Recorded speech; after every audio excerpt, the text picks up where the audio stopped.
to our podcast, Noise to Music, where we study relationships, use them as a springboard towards taking the noise in our lives and turning it into wonderful, beautiful music. I'm your host, Chaim Levy. This is episode 8, entitled Aware of Me.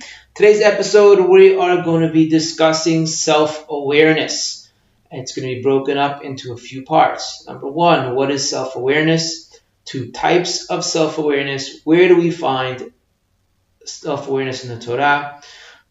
Another point we'll discuss is the downside of self-awareness, some tools to contend with it, and a final exercise. All right, let us get started. So, let's give a definition of self-awareness. Self-awareness is essentially the ability that we have to see ourselves clearly and objectively through reflection and introspection, right? It's, as it sounds, aware of ourselves and seeing ourselves. Where do we find self-awareness in the Torah? So we always go back to the beginning. Let's start at the beginning. Adam and Eve. Adam and Eve, the Torah tells us, the Bible tells us that in the Garden of Eden, before they had sinned, before they had eaten from the unpermitted apple, they had walked around naked. Why were they walking around naked?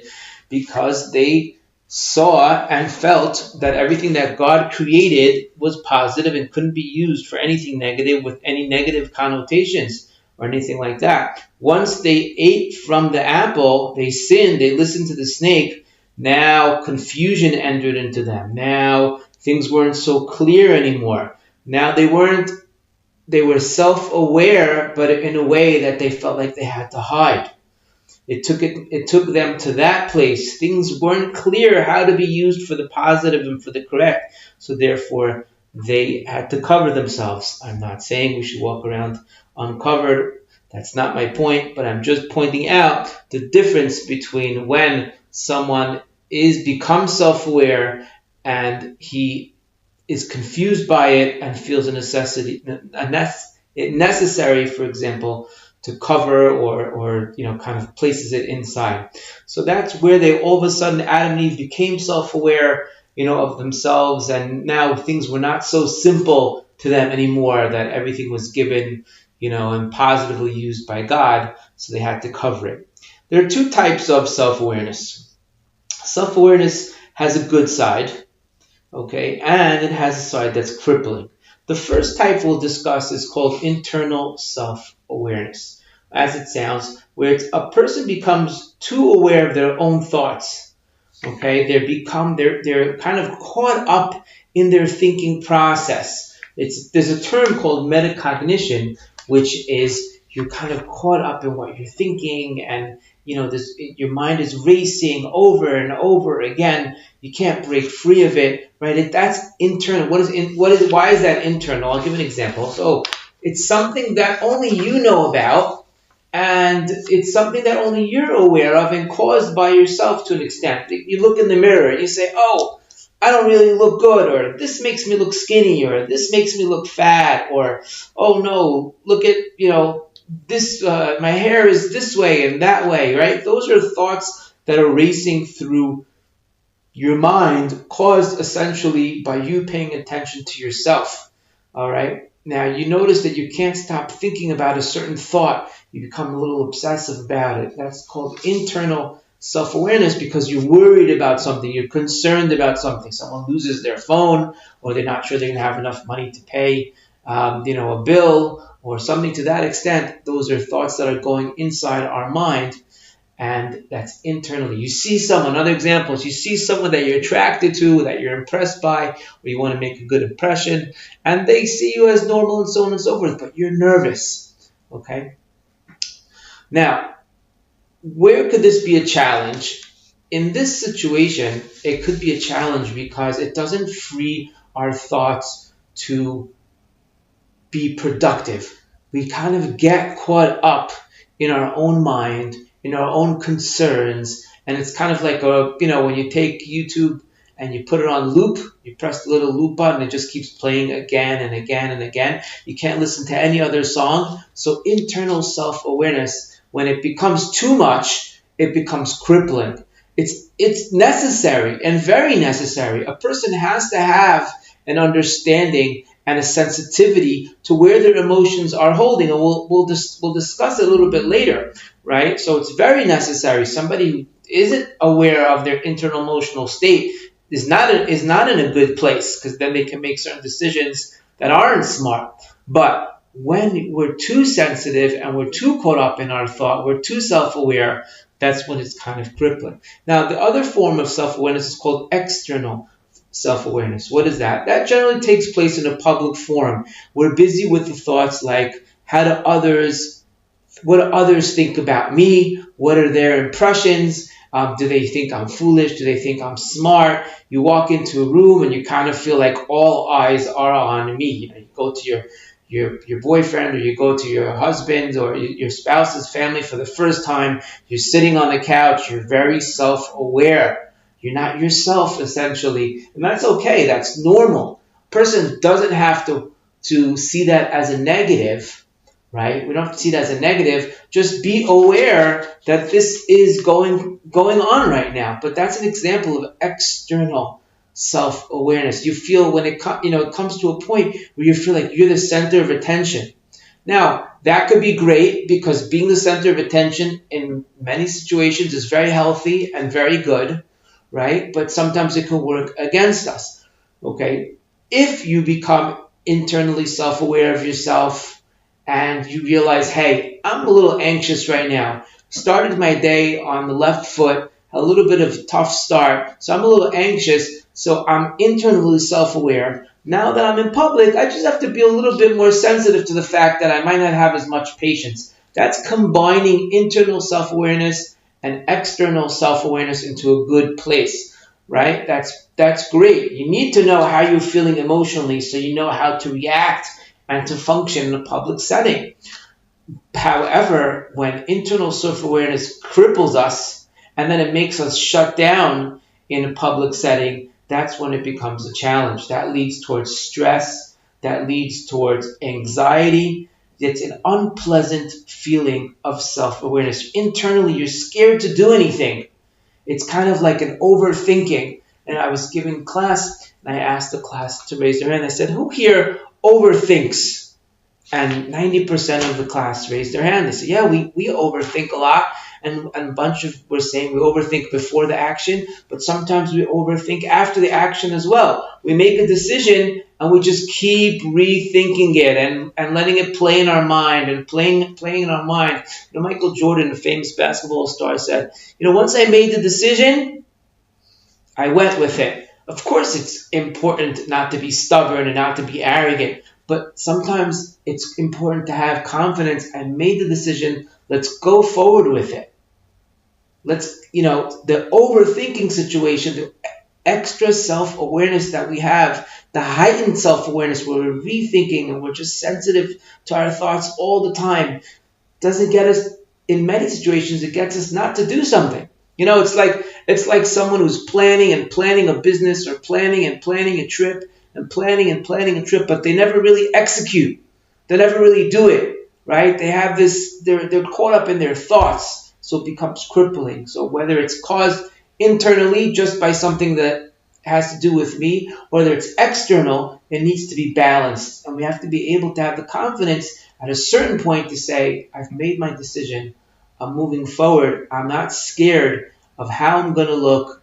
Maybe I'll make a mistake. Maybe I will look foolish, but this is the best decision I can make at the point. Now, what are the downsides of being too self-aware? All right, too self-aware, especially externally self-aware. One of them is we run away and refrain from situations of risk. Something that might have a risk, so we're so tuned into our emotions that we're scared of doing it, because how am I going to look? How am I going to sound? What are people going to think of me? You'll never take a risk. You'll never take a step. Okay? Another point similar is you're always scared of new things. If this is new, no, stay away. Let's just work with the old. Now, it doesn't mean that we have to constantly look for new things, but there's a healthy aspect in life where you have the confidence to try new things and to pursue new things. and you're not caught in your emotions of like, like look foolish. This could be a mistake. It's such a waste of time, such a waste of money, right? Within reason, having the confidence to just push through something and say, I'm going to try something new, and I'll deal with it and accordingly. Another point, and this ties in, is the fear of looking stupid. And I'm just going to use that word because it's so appropriate. We're so scared of looking stupid. What are people going to say? What are people going to think? You think you're the center of the world. Kobe Bryant, famous basketball player, right? Passed away. And he said, somebody asked him in an interview and said, how did you overcome your fear, in such a public forum when you mess up? He said, listen, when you shoot 5 air balls in a row, how do you overcome that? He said, you have to realize, hey, you're not the center of the world. Life goes on. It's okay to look stupid every once in a while. I'm not saying we should do things that are irresponsible. But if you did your best and you thought out and you made a decision and it flopped, life goes on. Okay? In addition, one of the downsides of being too self-aware is you take into account the feelings of others too much. You're too sensitive to what everyone feels. That's kind of like we've discussed in previous episodes, the idea of being a yes person. You're too sensitive. Sometimes you have to make a decision that some people are not going to be happy with. And it might be even people that are close to you. And they don't mean to hurt your feelings either. It's just a situation. If you're too self-aware of what others think, you're too tapped into your emotions, you're going to conform to things that are not right for you, and they're not right for them. You're starting a business, and your best friend wants to join you, but you know that they're just going to make it flop. They don't have the sense of integrity, and they're not driven, and so on and so forth. But you're so aware to their emotions, you don't want to let them down. You're going to sign that contract with them. Guess what? Down the road, it's just going to be that much harder when it does come to a crashing end, right? So too much connection to our emotions and awareness is not good. Now, you'll find a tendency for people with a heightened level of emotions to be what we've kind of described, right? Somebody who has a heightened level of emotions is very tapped into and very aware of themselves, and they're also kind of pick up the vibe from others. They have to deal with that, right? That can lead to a dangerous place, which is addiction and substance abuse. A person can get involved with substance abuse. Why? Because they want to numb their emotions. They're hypersensitive and they're very aware of their emotions, and they need something to numb it. And that's where the substances will come in, right? There's got to be another way to channel the emotions that a person has. There's got to be another way to channel the anxiety. You need to be aware of it. You can't suppress it. We always talk about that. You cannot suppress it. It's just going to come right back at you. But you have to be able to channel it correctly and not need something external to numb it. Okay? What would be some tools to contend with it? The first thing is, a tool that can help a person overcome self-consciousness is to focus a person's attention externally. Like we said, you're not the center of the world. You have to take a look at the bigger picture. I have students that are in the process of getting married now, and their wedding is not working out because, the way that they kind of want and the way that they plan because of the whole COVID situation. And they turn to me, what do we do? And this is not the way I planned, and this is not the way I wanted, and so on and so forth. So I told them, hey, you know what? Let's put this in perspective. I know hundreds, not thousands of girls that would love to be in your situation right now. They would love to know that they're getting married, found a great husband from a great family who loves them and is supportive. You're right. You can't lie to yourself and say the wedding is exactly what you want, but you need to put it into perspective. Someone who has heightened levels of emotions, heightened levels of self-awareness needs to look to put life and the situation into perspective. It's not end or all. The world is not over because this is not working out. It doesn't mean it's not important, but life is not over because of it. That would be tool number one. Tool number two is, like we said, we've spoken in past classes about healthy humility. Okay, what's healthy humility? Healthy humility means you know you're great, you know your blessings are given by God, but you know you're not perfect. when you have listened to the last episode, episode 7, where we discussed it, when you know you're not perfect and you're not meant to be perfect, but your state of non-perfection is also great, then you can deal with things not working out your way. You can see the greatness within you, even though things are not perfect, right? If you messed up on something, you're okay with it. You're okay to take that step, to take that risk, to try that new thing, to reach out to a friend or a person or make a phone call that you've never even dreamt of. And maybe the conversation won't go as you planned, but life's not perfect, and that's still perfect too. You can work in sales and business and make that cold call. Why is that? Because if it doesn't go well, put life into perspective. I'm still successful, and so on and so forth, because of the fact that this is also great. Things don't have to be completely aligned in order to be successful and have a positive look at them. That's a way to look at our emotions in that perspective. We have to turn into people that are less self-conscious.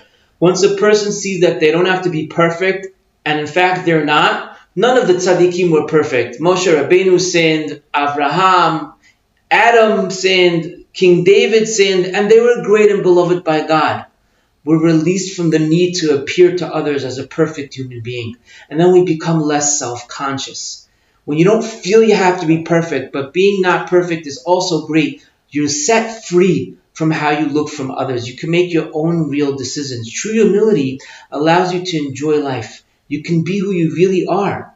You don't have to fear mistakes. You can take risks. You can mess up and you can move forward. Pick yourself up and keep going. That's true humility. You can respect others because you don't have to appear wiser, wealthier, or better to others. Who you are is great. You're comfortable being who exactly you are.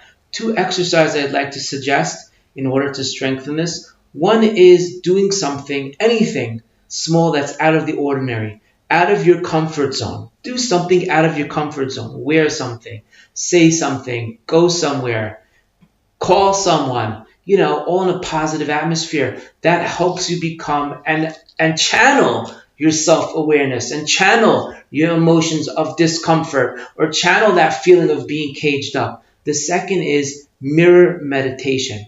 There's something called mirror meditation where we discuss in our workshops that we have.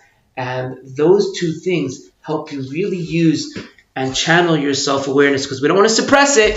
We want to use it positively. We want to be aware both of our internal and external self-awareness, transform it into healthy humility through these exercises. Thank you so much. Looking forward to the next podcast together. Have a great day. This is Chaim Levy, Noise to Music, episode 8.